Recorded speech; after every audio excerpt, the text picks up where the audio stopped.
হতাশু আগের মতো আর কানে ভেসে আসে না সেই পরিচিতরা। সৌদি আরবের পবিত্র নগরী মক্কার মিসফালা আশপাশের বাংলাদেশি অধ্যুষিত এলাকা এখন আর আগের সেই চিরচেনা রূপে নেই। একসময় যেসব গলি, যেমন আখের গলি, দাখালা, Ibrahim Khalil road, Hijra road, মুন্সিয়া রোড, বাংলাদেশি হাজিদের ভিড়ে মুখর থাকতো। এখানে ছিল হোটেল, রেস্তোরাঁ, এখানে ছিল হোটেল, রেস্তোরাঁ, সেলুন, লন্ড্রি, ছোট বড় অনেক দোকানপাট, খাবার দোকান, বাকালা সহ কত কি। মক্কার দীর্ঘদিনের বসবাস করা আব্দুল করিম জানান, কম খরচে থাকার সুবিধার কারণে এসব এলাকায় প্রতি বছর হাজারো বাংলাদেশির সমাগম ঘটত। কিন্তু এখন সেই চিরচেনা চিত্র বদলে গেছে। মক্কার আধুনিকায়ন ও হজ ব্যবস্থাপনাকে আরো সুশৃঙ্খল করার অংশ হিসেবে চলছে বড় বড় উন্নয়ন প্রকল্প।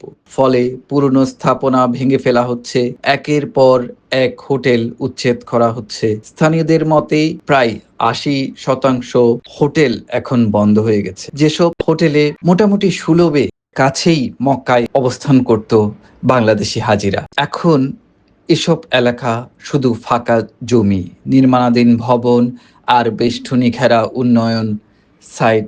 এর সরাসরি প্রভাব পড়েছে হাজিদের উপর। স্বল্প খরচে আবাসন কমে যাওয়ায় ব্যয় বেড়েছে কয়েক গুণ। হজ সেবার সাথে জড়িতরা বলছেন, পরিস্থিতি চলতে থাকলে ভবিষ্যতে এসব এলাকায় সুলভে থাকার আর সুযোগ থাকবে না। এখনো অনেকটাই কমে গেছে। ভবিষ্যতে নতুন হয়তো অট্টালিকা উঠবে হোটেল, সেখানে সাধারণ বাঙালিরা যারা বাংলাদেশ থেকে আসে তারা হয়তো আর থাকতে পারবে না, তারা থাকতে হবে বেশ কিছু দূরে।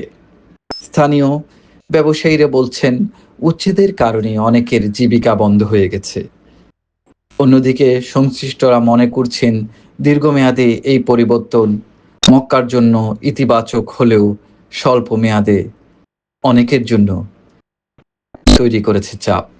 সব মিলিয়ে মিসফালা এখন পরিবর্তনের মধ্য দিয়ে যাচ্ছে। আমরা ঘুরে ঘুরে দেখছি আর আপনাদের জন্য ভিডিও করছি। এসব এলাকা যেগুলো দেখতে পাচ্ছেন বেষ্টনী ঘেরা, এখানেও একসময় কর্মচঞ্চল হোটেল কিংবা বিভিন্ন স্থাপনা, রেস্টুরেন্ট সহ অনেক কিছুই ছিল। হারিয়ে যাচ্ছে সেই বাংলাদেশি পুরনো আবাসন সংস্কৃতি, আর গড়ে উঠছে আধুনিক মক্কার নতুন রূপ। এই আধুনিক মক্কার সাথে সাধারণ বাংলাদেশিদের খাপ খাওয়ার সুযোগটা খুবই সীমিত। হয়তো সাধারণ বাংলাদেশিদের অনেক দূরে অন্যদিকে থাকতে হবে ভবিষ্যতে। সবাই ভালো থাকুন, সুস্থ থাকুন, সুন্দর থাকুন।